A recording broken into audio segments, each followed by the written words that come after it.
Si Soleh pun langsung teriak, wah, wah, wah, panas, katanya gitu kan. Yo, what's up guys, balik lagi di channel ini bersama aku Bang Toro. Dan terima kasih buat kalian yang udah ngeklik video ini.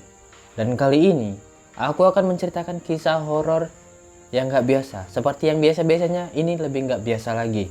Karena dimana tahun 2021 kemarin, ada kisah yang sangat misterius. Dan apakah kisah itu? Kisah ini diawali dua orang saudara yang terkenal orang tuanya orang itu memang cukup aneh di desa itu. Pendiam, gak ramah sama penduduk yang lain. Udah gitu kan. Setiap malam Jumat, rumah orang itu kayak suaranya banyak kali suara aneh gitu. Ada suara teriakan, kadang suara menggerang seperti anjing, tapi orang itu gak merah anjing. Dan buat kalian yang penasaran, langsung aja kita masuk ke ceritanya. Jadi guys, tahun 2021 lalu ada kisah yang sangat mencekam juga. Hidup seorang kakak beradik, kita sebut aja nama kakaknya Soleh dan adiknya Samir. Orang itu latar belakangnya memang agak lain. Ayah orang ini yang namanya Pak Gading dulu mantan Panglima Ilmu Hitam di zaman dulu. Tapi masa itu udah berlalu. Ya sekarang dukun-dukun gitu ya udah kayak nggak ada harga dirinya, kayak udah nggak percaya gitu kan. Tapi ini panglimanya bukan sembarang panglima. Santetnya bukan sembarang santet juga. Bukan sekedar pesugihan. Tapi ilmu ini dikenal dengan ilmu leluhur yang tak terkalahkan. Dan ilmu leluhur ini hanya bisa diturunkan oleh orang yang dipilih oleh ilmu itu. Jadi semisalnya si kakaknya yang dipilih, adiknya nggak bisa ngambil ilmu tersebut. Dan sebaliknya, jika adiknya yang dipilih oleh ilmu itu, si kakaknya nggak bisa mengambil ilmu dari adiknya. Dan kebetulan ilmu itu udah memilih seseorang dari mereka berdua. Yang dipilih adalah si adik yang bernama Samir. Melihat itu, kakaknya sangat cemburu. Padahal ini ya, si Soleha ini, dia kakak yang sangat bertanggung jawab. Sayang kali sama si Samir. Asal apa diminta sama si Samir, langsung dikasihnya. Kak aku mau mangga itu, langsung dipanjatnya. Kak aku mau durian itu, langsung dicurinya. Kalau dibilang, kak aku main PS, nggak ada uang, dibilang gitu. Bahkan, kakaknya rela mencuri demi adiknya tidak kelaparan. Jadi suatu saat pernah adiknya itu sakit. Datang si kakaknya, si Soleh ini. Dia tega, dia rela bolos sekolah cuman ngantarkan adiknya untuk berobat aja. Kayak mana lah itu kakaknya itu ya kan. Memang sayang kali sih. Bertanggung jawab kali dia memang untuk sebagai kakak. Namun semua itu berubah seketika ketika ayahnya mereka yang pemilik ilmu hitam tadi meninggal secara misterius dan tiba-tiba. Bapaknya meninggal bukan kayak mati biasa, tapi meninggalnya tubuhnya gosong semua, kayak kebakar. Anehnya ini ya, di situ kayak nggak ada bekas api gitu atau bekas bakaran, tapi tubuh bapaknya melepuh gosong kayak kebakar gitu.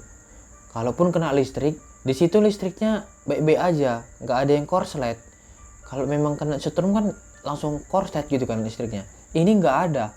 Apa nggak aneh dalam hati orang itu? Dan sebelum meninggalnya Pak Gading sempat memanggil si Samir untuk datang ke belakang rumah mereka. Ada di situ dibuat kamar kecil khusus untuk Pak Gading. Itu nggak ada yang boleh masuk. Istrinya, anak-anaknya semua nggak boleh masuk. Itu seperti ruangan privasi untuk dia menyalurkan ilmu hitamnya gitulah. Jadi malam itu si Samir disuruh datang oleh Pak Gading ke kamar belakang. Entah ngomong apa lah orang itu kan.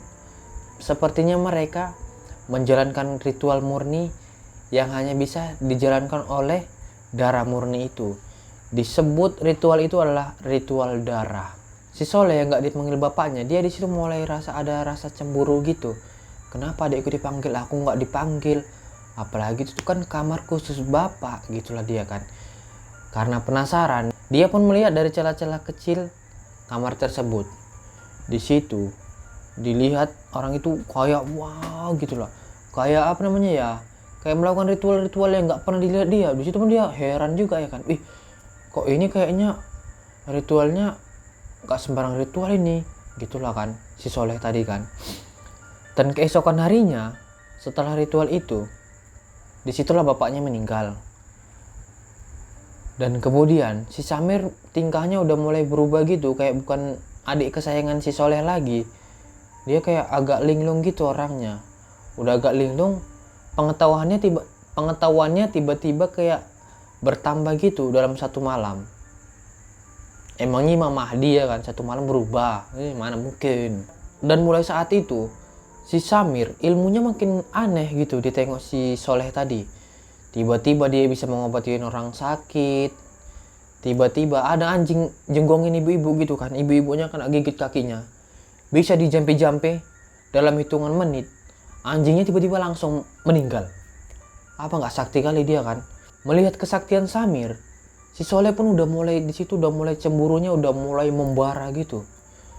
Kok adikku bisa kayak gitu, aku nggak bisa gitu lah dia kan. Apalagi dia sebagai kakak. Apa nggak makin gengsi kakak ini kan, egonya dia terlalu kuat. Ditengoknya di situ adiknya kayak berpengaruh di kampung, sedangkan dia si kakak seperti nggak ada gunanya gitu, kayak pentil laki-laki cuma untuk geli-geli aja. Bahkan ini ya, puncaknya si abangnya ini cemburu sama adiknya. Adiknya ini bisa ditengok cewek gitu kan, sekali kedip menaik ketepak, bisa kejang-kejang cewek itu. Bukan jatuh cinta, meninggal. Karena saking cemburunya si kakaknya ini tadi. Niatlah dia bilang sama mamanya, "Mak, aku pun mau juga lah ilmu kayak adik. Masuk adik aja nih kasih ilmu sama bapak," katanya. Mamanya bilang, "Kak, ilmu itu memilih, bukan dipilih," katanya. "Kalau kamu mau, nggak mungkin bisa," katanya gitu kan. Si kakak ini nggak percaya omongan mamanya. Dia dengan keras kepalanya dan dengan ego yang besar ini, pergilah dia merantau ke daerah Jawa. Di daerah Jawa ini terkenal dengan dukun yang mantap-mantap. Jadi dia rela lah menghabiskan ongkos jauh merantau ke Jawa. Dan sesampainya di Jawa, dia mencari berita-berita, mencari sumber-sumber, semua dicarinya cuman untuk menemui dukun tersebut. Dan dapatlah dukun itu. Dukun itu udah memperingati juga, aku bisa memindahkan ilmu adikmu ke dalam ragamu, tapi syaratnya cuma satu. Si kakak ini penasaran, "Apa mbah syaratnya?" katanya kan. "Syaratnya, adik kandungmu sendiri yang akan menjadi tumbalnya, dan adik kandungmu akan meninggal ketika ilmunya ada kepada dirimu." Mendengar itu, kakaknya nggak pikir panjang. Padahal awalnya kakaknya ini udah sayang kali sama adiknya kan. Tapi gimana lagi? Ilmu udah membutakan segalanya. Bukan hanya cinta yang membuat buta, tapi ilmu hitam bisa membuat dirimu buta juga. Dan Mbah Dukun ini tadi, Mbah Surgono namanya. Mbah ini bilang, kok nggak nanya caranya gimana? Datang kakak itu tiba-tiba, "Oh iya mbah, lupa aku mbah saking senangnya.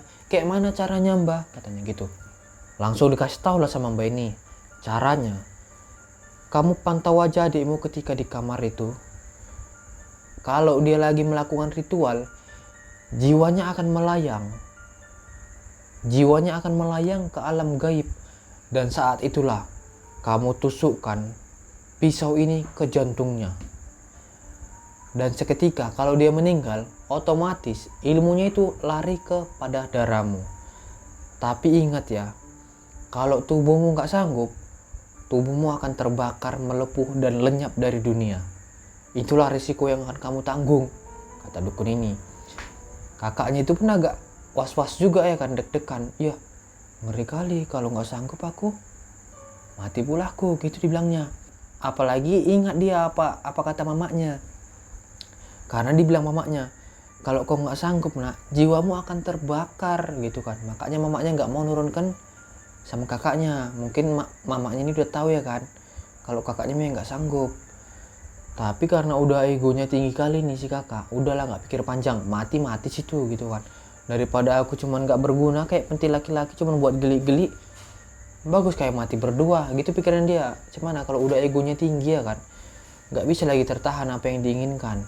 Si Soleha pun pulang dengan dendam yang gelap dan amarah yang membakar dirinya itu. Dengan niat gelapnya, dia memegang belatih yang dikasih Mbak Dukun tadi. Malam Jumat pun tiba. Di situ si Samir sedang melakukan ritual. Dalam ritualnya itu, cuacanya mendung, gelap, kelelap kemana-mana, lampu redup-redup, dan kabut malam itu menyelimuti rumah mereka. Seakan-akan alam mengasih tanda kepada sang Samir. Tapi Samir memang udah kebiasaannya setiap Jumat Kliwon dia memang ada ritual seperti itu supaya ilmunya bertambah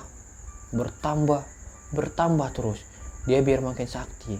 Si Soleh yang melihat adiknya lagi ritual, dia mengendap-endap masuk ke kamar kecil itu. Ditengoknya, oh masih pemanasan gitu kan. Dia mantau aja. Pas begitu si Samir udah mulai masuk ke dunia lain, udah gini-gini lah dia kan, gitu-gitu lah kan. Tiba-tiba si Soleh masuk ke situ, langsung mau dituncupkannya nih pisaunya ke dadanya si Samir. Begitu belatihnya tadi menusuk kulitnya, tiba-tiba ada letapan, buar.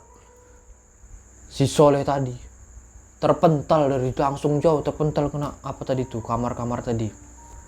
Setelah dia terpental, keluar langsung sosok hitam dari tubuhnya Samir.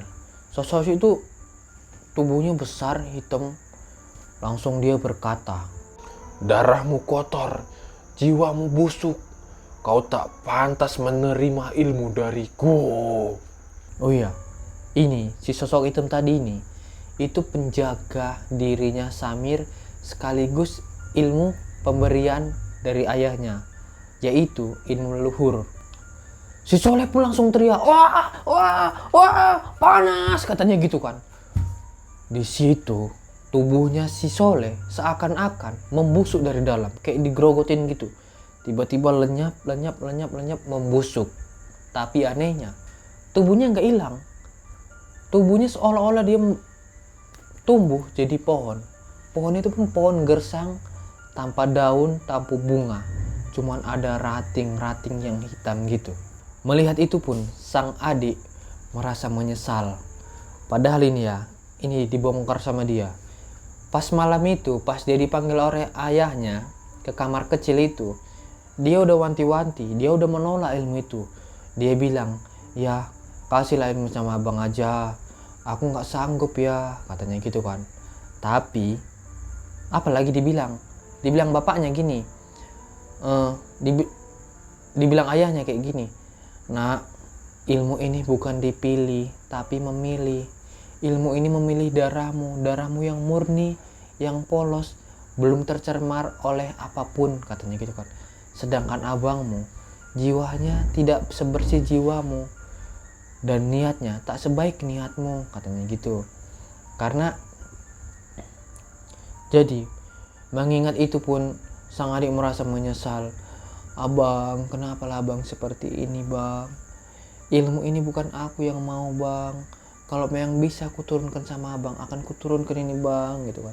Tapi apalah daya, penyesalan tinggal penyesalan. Nasi sudah menjadi bubur dan bubur tinggal dimakan. Dan sampai sekarang pohon itu masih hidup ya guys. Tapi anehnya seperti yang tadi, tidak ada daunnya, tidak ada bunganya. Pohon itu seolah-olah kena kutukan abadi. Pohonnya kering, berwarna hitam. Kalau kena gores pohonnya mengeluarkan darah. Dan sampai saat ini ya guys, si Samir dia tidak mau menikah. Yang tadinya pendiam sekarang makin pendiam. Alasan dia nggak mau menikah, dia nggak mau menurunkan ilmunya tadi, takut kejadian seperti yang dialami oleh kakaknya tadi kan. Jadi ya udahlah, dia lebih baik memilih jomblo aja. Aku biarlah jomblo, yang penting gak ada korban selanjutnya gitu dia kan. dan yang membuat dia yakin untuk tidak menikah. Karena pesan mamanya sebelum meninggal, mamanya bilang, ilmu yang diwariskan bukan meminta, melainkan ilmu itu sendiri yang memilih. Jika ada yang memaksa, wajib dibinasakan.